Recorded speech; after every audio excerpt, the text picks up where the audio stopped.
Welcome to ইআরকেজি বাংরেজিতে বিজ্ঞান। আজ আমাদের ক্লাসের বিষয় ফটোসিনথেসিস বা সালোক সংশ্লেষ। এই ক্লাসটি 6, 7, 8 ক্লাসের ছাত্রছাত্রীদের জন্য, যদিও যে কেউ ফটোসিনথেসিস প্রক্রিয়াটি সম্পর্কে একটি প্রাথমিক ধারণা পাওয়ার জন্য ক্লাস ফলো করতে পারেন। ফটোসিনথেসিস প্রক্রিয়াটি আমরা কয়েকটি ছোট ছোট ক্লাসে ভাগ করে আলোচনা করব। আজ রইল পার্ট 1 বা প্রথম পর্ব। শুরু করার আগে বলে রাখি, এই প্রক্রিয়াটি বোঝার জন্য আমার আগের ক্লাসের ভিডিও নিউট্রিশন বেসিক কনসেপ্ট অবশ্যই দেখে নিতে হবে। আশা করি সবাই দেখেছে। যারা এখনও দেখেনি তারা এই ভিডিও শেষে দেওয়া লিঙ্কে ক্লিক করে দেখে নেবে। একজন লেখক বলেছিলেন, when we think about the complexity of photosynthesis, a smartphone begins to look like a pretty dumb object. অর্থাৎ আমরা যদি সালোক সংশ্লেষ প্রক্রিয়াটি আলোচনা করি এবং খতিয়ে দেখি, তাহলে এই পদ্ধতির কাছে আমাদের হাতে যে অত্যাধুনিক স্মার্টফোন, সেটাকেও আমাদের মনে হবে একটা আদিম কোনো যন্ত্র। প্রথমেই আমরা আসব ফটোসিনথেসিস শব্দটি নিয়ে। ফটোসিনথেসিস দুটি শব্দ নিয়ে তৈরি, ফটো এবং সিনথেসিস। এই দুটি শব্দই এসেছে গ্রিক শব্দ থেকে। আমরা দেখতে পাচ্ছি যে গ্রিক শব্দগুলি লেখা আছে। গ্রিক ফোস বা ফটোস, যার অর্থ লাইট, আর গ্রিক শব্দ সানথেসিস, যার অর্থ হচ্ছে সিনথেসিস, পুটিং টুগেদার। টেকনিক্যালি সিনথেসিসের ডেফিনেশন আমরা এভাবে বলতে পারি যে the production of chemical compounds by reaction from simpler materials. অর্থাৎ সরল রাসায়নিক বস্তু পরস্পরের সাথে বিক্রিয়া করে জটিল রাসায়নিক বস্তু তৈরি করলে তাকে আমরা সিনথেসিস বলতে পারি। ফটোসিনথেসিস বাংলাটি খুব সুন্দর অনুবাদ, সালোক সংশ্লেষ, অর্থাৎ স্বযুক্ত আলোক, আলোর উপস্থিতিতে সংশ্লেষ। সংশ্লেষ মানে অর্থাৎ যাকে আমরা সিনথেসিস বলছি, নতুন পদার্থ তৈরি। Importance of photosynthesis. ফটোসিনথেসিসের গুরুত্ব কি, কেন এটা আমরা সিলেবাসে পড়ছি? আমরা ক্লাস 6, 7 বা 8 থেকে ফটোসিনথেসিস পড়া শুরু করব। ক্লাস 10-এ গিয়েও আমাদের ফটোসিনথেসিস পড়তে হবে। সায়েন্স নিয়ে পড়াশুনো করলে ক্লাস 11, 12-এও পড়তে হবে। তারপর যদি কেউ বায়োসায়েন্স নিয়ে পড়ে তাকে এমএসসি ক্লাস অবধি পড়ে যেতে হবে। তাহলে গুরুত্ব কেন এই বিষয়টির এত? Almost all life on earth depends on photosynthesis, either directly or indirectly. অর্থাৎ এই পৃথিবীর প্রায় সমস্ত জীবন সালোক সংশ্লেষের ওপর হয় সরাসরিভাবে অথবা পরোক্ষভাবে নির্ভর করে খাদ্য খাদক সম্পর্কের মাধ্যমে। সবুজ উদ্ভিদ তারা খাদ্য তৈরি করে সালোক সংশ্লেষ পদ্ধতির মাধ্যমে, আর অন্য প্রাণীরা হয় সবুজ উদ্ভিদকে খায়, যাদের আমরা বলছি হার্বিভোরস, অথবা এক প্রাণী অন্য প্রাণীকে খায়, হার্বিভোরকে খায়, যাদের আমরা বলছি কার্নিভোরস। It is the only process by which solar energy trapped by plants is converted into chemical energy of food, and hence it is a unique process. সালোক সংশ্লেষ একটা ইউনিক প্রসেস, যার কোনো তুলনা নেই এরকম কোনো দ্বিতীয় পদ্ধতির। কেন না, এটাই একমাত্র পদ্ধতি যাতে সৌর শক্তি রাসায়নিক শক্তিতে রূপান্তরিত হয়। ট্র্যাপ মানে ফাঁদে ফেলা, আমরা জানি। এখানে ট্র্যাপ শব্দের অর্থ হচ্ছে যে পাতার মধ্যে যে ক্লোরোফিল থাকে, সে ক্লোরোফিল সূর্যালোককে শোষণ করছে। এখন অনেক সময় বাংলায় বলা থাকে যে সালোক সংশ্লেষ পদ্ধতিতে সৌর শক্তি খাদ্যের মধ্যে রাসায়নিক শক্তিতে আবদ্ধ হয়। এখন শক্তি কোথাও আবদ্ধ হতে পারে না, বা আমরা শক্তিকে সঞ্চয় করতে পারি না। এক শক্তি অন্য শক্তিতে রূপান্তরিত হয়। অর্থাৎ আমরা বাংলায় যদি বলি তাহলে এই রূপান্তর শব্দটি আমরা ব্যবহার করব। আমরা দেখতে পাচ্ছি নিচে লেখা আছে সোলার এনার্জি, একটি অ্যারো দিয়ে কেমিক্যাল এনার্জি। অর্থাৎ ফটোসিনথেসিসের অন্যতম গুরুত্ব হচ্ছে সোলার এনার্জি কেমিক্যাল এনার্জিতে রূপান্তর ঘটছে। Photosynthesis makes both carbon and energy available to living organism. আমার আগের যে ক্লাস নিউট্রিশন বেসিক কনসেপ্ট তাতে এটি নিয়ে বিশদ আলোচনা করা হয়েছে। সালোক সংশ্লেষে কি তৈরি হয়? আমরা বলবো খাদ্য। গাছ খাদ্য তৈরি করে। সে খাদ্য বলতে আমরা বুঝতে পারি এনার্জি এবং কার্বন। ফটোসিনথেসিস হচ্ছে এমন একটি প্রক্রিয়া যার ফলে এই এনার্জি আমাদের খাদ্য খাদক সম্পর্কের মধ্যে ঢুকে পড়ে। আমরা কোনো খাবার খাই মানে তার সাথে এনার্জিও নিচ্ছি এবং সেই খাবারের মধ্যে থাকা কার্বনেও নিচ্ছি, কার্বন এলিমেন্টকেও নিচ্ছি।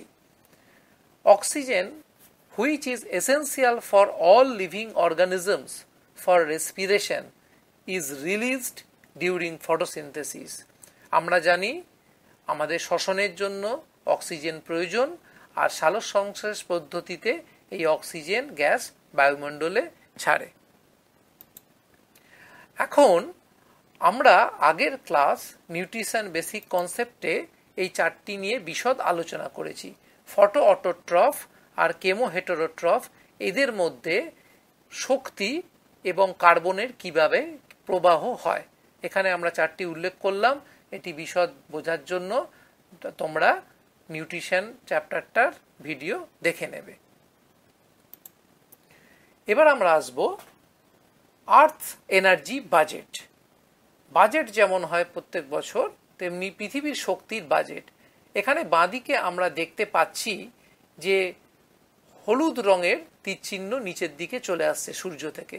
এটা হচ্ছে ইনকামিং সোলার এনার্জি, যাকে আমরা যদি 100% ধরি তাহলে আমরা দেখতে পারবো এগুলো কিভাবে পৃথিবী থেকে আবার মহাশূন্যে ফেরত যাচ্ছে।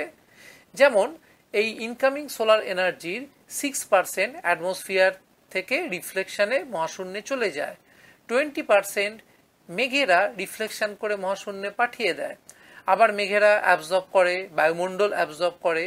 আর ডান দিকে যে লাল তীরচিহ্ন তাতে দেখতে পাচ্ছি পৃথিবী যে সোলার এনার্জি অ্যাবজর্ব করছে সে যখন রেডিয়েট ব্যাক করছে আবার ছেড়ে দিচ্ছে এই শক্তিটা, সেটা মহাশূন্যে ফিরে যাচ্ছে কত পরিমাণে। এখানে আমাদের যেটা গুরুত্বের জিনিস, আলোচনার জিনিস, সেটা হচ্ছে একদম নিচে দেখো লেখা আছে absorbed by land and ocean 51%, অর্থাৎ যে ইনকামিং সোলার এনার্জি আসছে প্রায় তার 50%, অর্থাৎ 51%, অর্ধেক পৃথিবী অ্যাবজর্ব করছে, ল্যান্ড অ্যাবজর্ব করছে। এবং এর আবার 50% আমরা দেখতে পাচ্ছি of this only about 50% is of the right wavelength two stimulate photosynthesis, অর্থাৎ এরও অর্ধেক গাছের ফটোসিনথেসিসের জন্য গাছকে স্টিমুলেট করে। It is likely that only about 0.2% of this is used in actual plant production, অর্থাৎ গাছের খাদ্য তৈরিতে এরও লাগছে 0.2%। সব মিলিয়ে যদি আমরা হিসেব করি তাহলে যত সৌরশক্তি আসছে তার মাত্র 0.5% এনার্জি গাছ কাজে লাগাচ্ছে, সবুজ উদ্ভিদ কাজে লাগাচ্ছে। অর্থাৎ ভাবতে খুব আশ্চর্য বোধ হয়, from the small fraction of the available energy virtually all life is sustained. মাত্র 5.5% এনার্জি কাজে লাগিয়ে এই জীবজগৎ তার উপর কিন্তু বেঁচে আছে। আরো ইন্টারেস্টিং একটি ফ্যাক্ট হচ্ছে about 40% of all photosynthesis is carried out by tiny algae known as phytoplankton which live in the ocean. সমুদ্রে যে আণুবীক্ষণিক প্রায় অ্যালগি আছে, আণুবীক্ষণিক প্রায় ভীষণ ছোট ছোট অ্যালগি, তাকে আমরা বলি ফাইটোপ্ল্যাঙ্কটন। আর এইরকম ছোট ছোট প্রাণীদের সমুদ্রে তাদের আমরা বলি জুপ্ল্যাঙ্কটন। তাহলে আমাদের যত ফটোসিনথেসিস হচ্ছে পৃথিবীতে তার 40% করছে ফাইটোপ্ল্যাঙ্কটন। এবারে আমরা আসবো হিস্টোরিক্যাল পার্সপেক্টিভ অফ ফটোসিনথেসিস। ইতিহাস জিনিসটা অনেকেরই বেশ না পছন্দ, অর্থাৎ আমরা পছন্দ করি না, কিন্তু বিজ্ঞানের ইতিহাস খুব রোমাঞ্চকর। এবং আমরা যদি একটু কষ্ট করে আমরা বিজ্ঞানের ইতিহাসটা দেখি যে কিভাবে ধাপে ধাপে একটা বিষয় সম্পর্কে আমাদের জ্ঞান বেড়ে চলেছে, তাহলে মুখস্থর কষ্টটা আমাদের একদম কম করতে হয় এবং প্রায় করতে হয়ই না। দেখা যাক, ফটোসিনথেসিস সম্পর্কে প্রথম যে তত্ত্ব বা ধারণা, the first popular theory on plant life came from the ancient Greek philosopher Aristotle. অ্যারিস্টটলকে বাংলায় আমরা লিখি অ্যারিস্টটল, কিন্তু যদি গ্রিক উচ্চারণ অনুসারে লিখতে যাই তাহলে লিখতে হবে অ্যারিস্টোতেলিস। He wrote in 4th century BC, BC মানে before Christ অর্থাৎ যীশু খ্রিস্টের জন্মের আগে, that plants derive nourishment by absorbing nutritional soil through their roots. That is, plants get their food only from the soil. অর্থাৎ অ্যারিস্টটল বলে গেলেন যে গাছ তার খাবার পায় মাটি থেকে। His work was so influential on Western thought that this was the prevailing theory on plant growth for 2000 years. Aristotle এই কথা বলে যাওয়ার পরে এটাকে গ্র্যান্টেড ধরা হলো এবং 2000 বছর ধরে কোনো প্রশ্ন উঠল না, এটাই মেনে চলা হলো যে গাছ তার খাবার পায় মাটি থেকে। এরপর জবনিকা উঠল ভ্যান হেলমন্ট। আমরা বাংলায় লিখি ভ্যান হেলমন্ট, কিন্তু প্রকৃত উচ্চারণ হচ্ছে ইয়োহান্নেস বাপ্টিস্টা ফান হেলমন্ট। ভিএন যেটা ভ্যান লেখা থাকে তার উচ্চারণ কিন্তু এক্ষেত্রে ফান, ফয়াকার দন্তের ন। তো ফান হেলমন্ট কি করেছিলেন? The Belgian physician did a simple experiment and concluded that all the substance of the plant was produced from water and none from the soil. Van Helmont আবার বললেন গাছ বাড়ে জল থেকে, মাটির কোনো ভূমিকাই প্রায় নেই, সবটাই জলের ভূমিকা। কিভাবে তিনি এই সিদ্ধান্তে আসলেন? আমরা জানি যে কোনো পরীক্ষারই তিনটে ভাগ থাকে, এক্সপেরিমেন্ট, অবজারভেশন এবং কনক্লুশন বা ইনফারেন্স। তাহলে তিনি এক্সপেরিমেন্টটা কি করেছিলেন? The things he used for the experiment are willow tree, একটা উইলো গাছ, pot with soil, balance, water. He took a pot of soil with a yellow seedling, মানে গাছের চারা, অফ 5 পাউন্ড।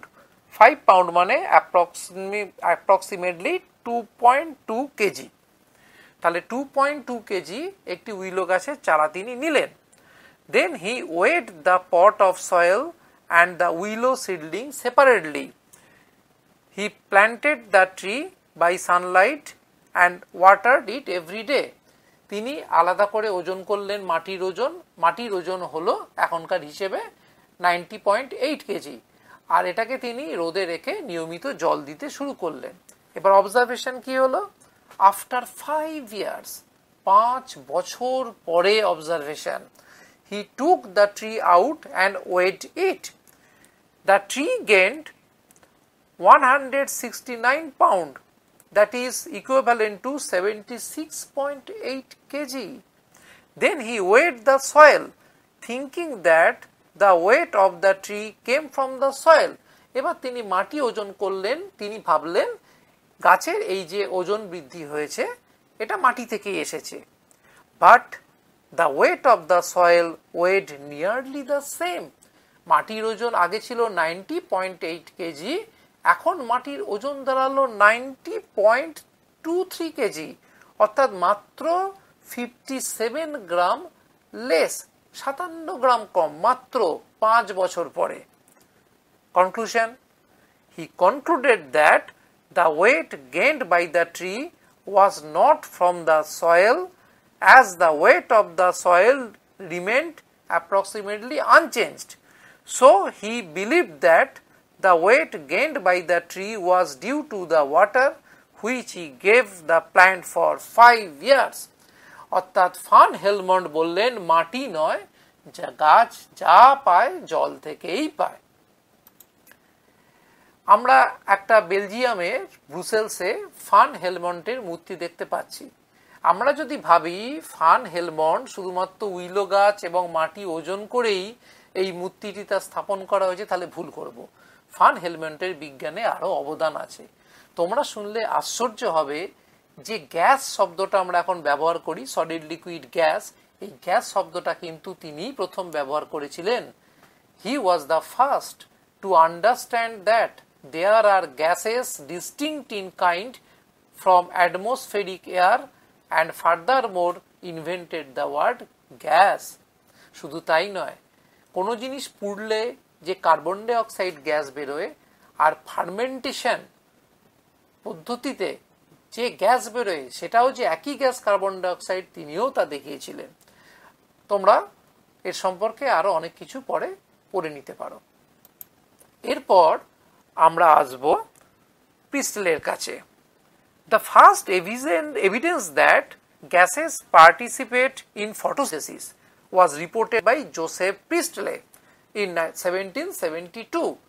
আমাদের প্রথমে হয়ে গেল মাটি, তারপর দেখি জল, এবার আমরা আসবো বায়ুর ক্ষেত্রে, গ্যাসের ক্ষেত্রে।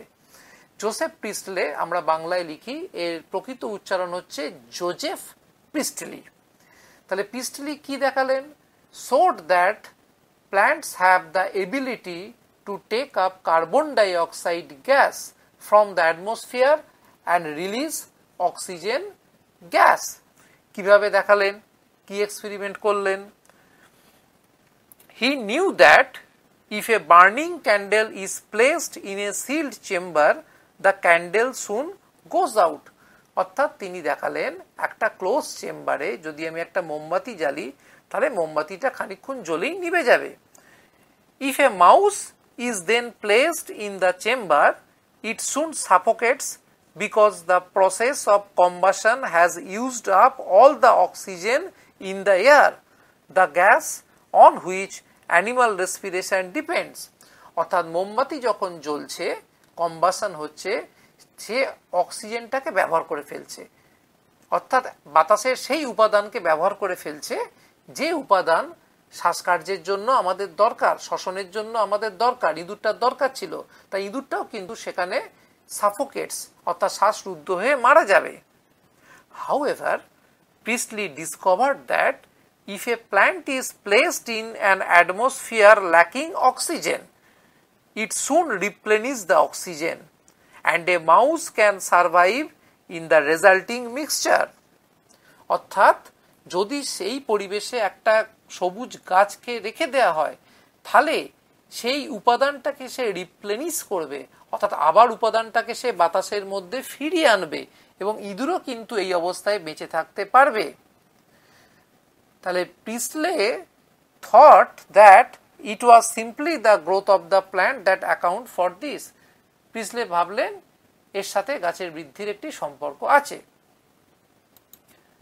এরপর আমরা যাকে পাবো তিনিও একজন ডাচ ফিজিশিয়ান, তার নাম হচ্ছে, আমরা লিখি হয় বলি ইজেন হাউজ অথবা পুরো নাম হচ্ছে জাঁ ইজেন হাউজ।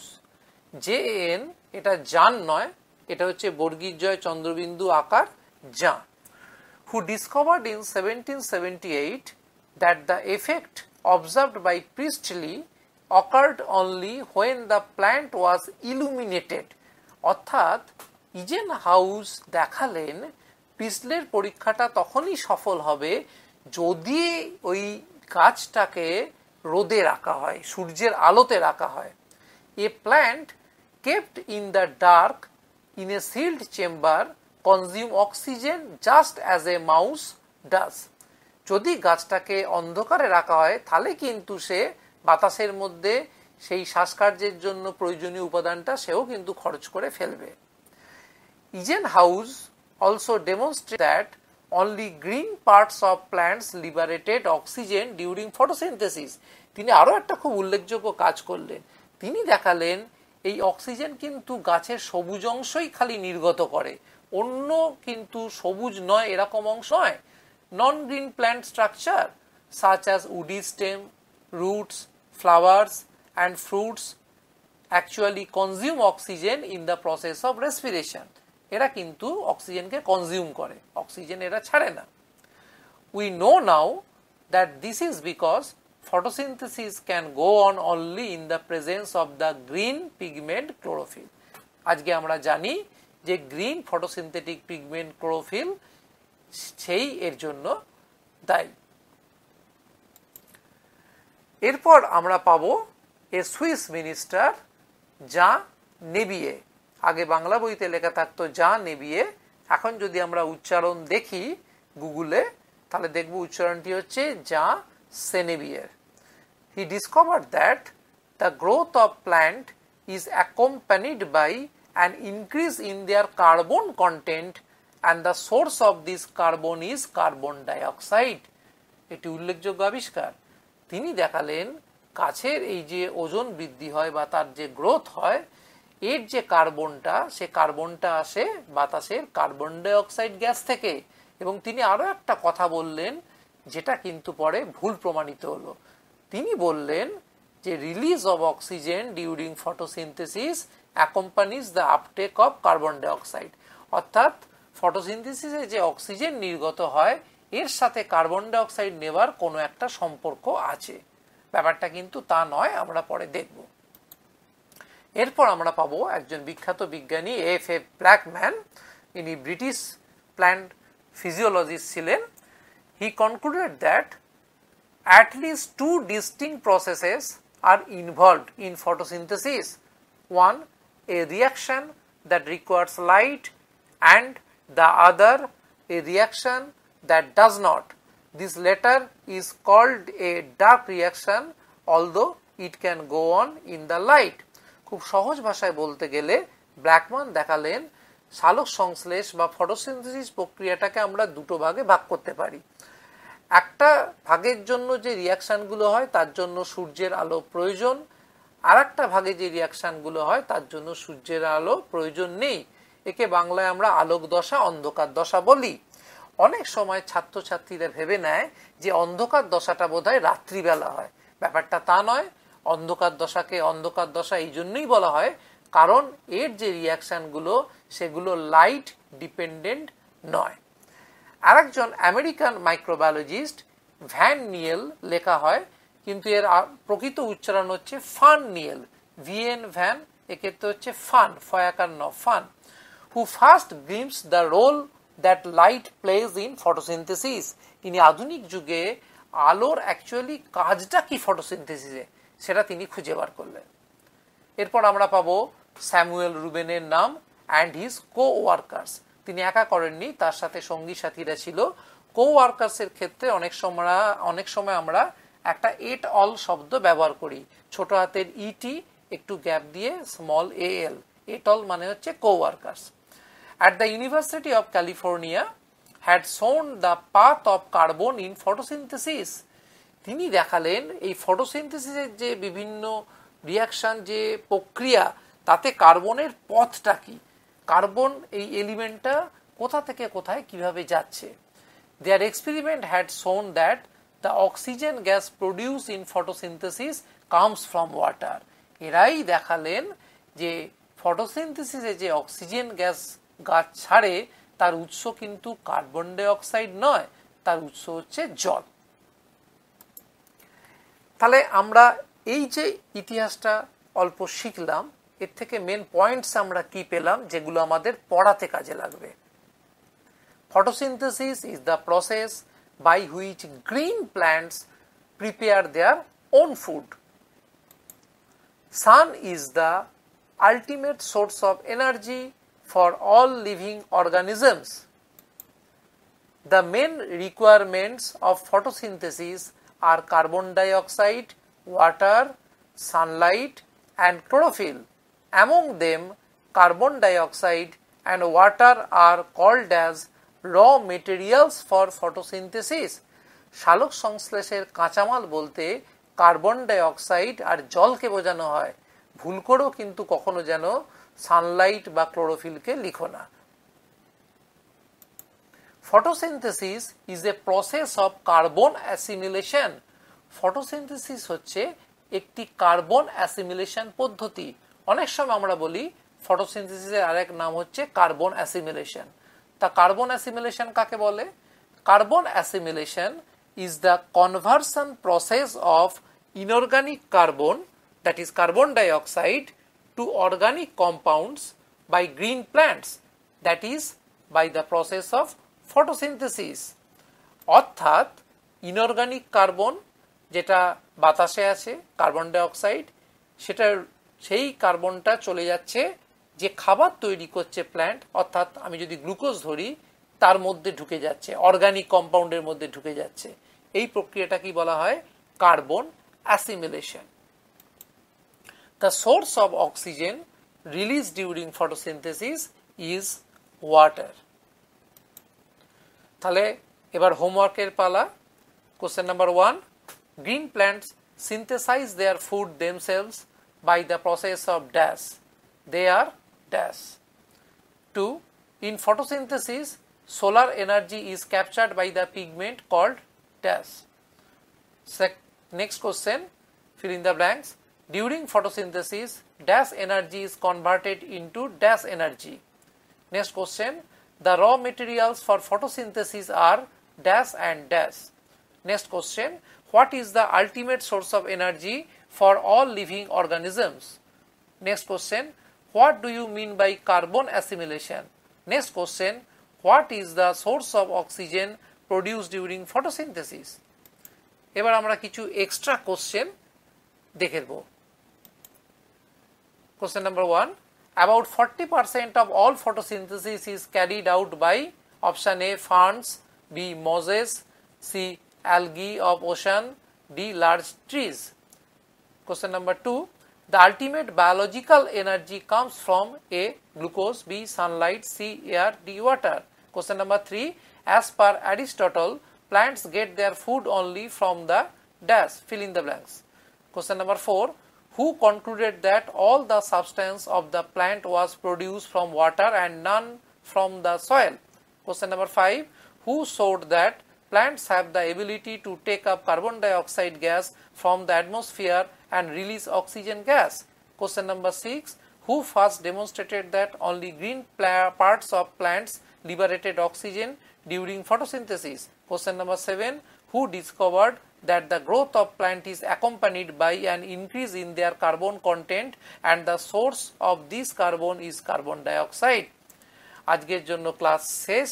যদি তোমাদের ক্লাস ভালো লাগে তাহলে অবশ্যই লাইক এবং সাবস্ক্রাইব করতে ভুলবে না এবং ফটোসিনথেসিসের দ্বিতীয় পর্বের ক্লাসের জন্য তৈরি হও। ধন্যবাদ।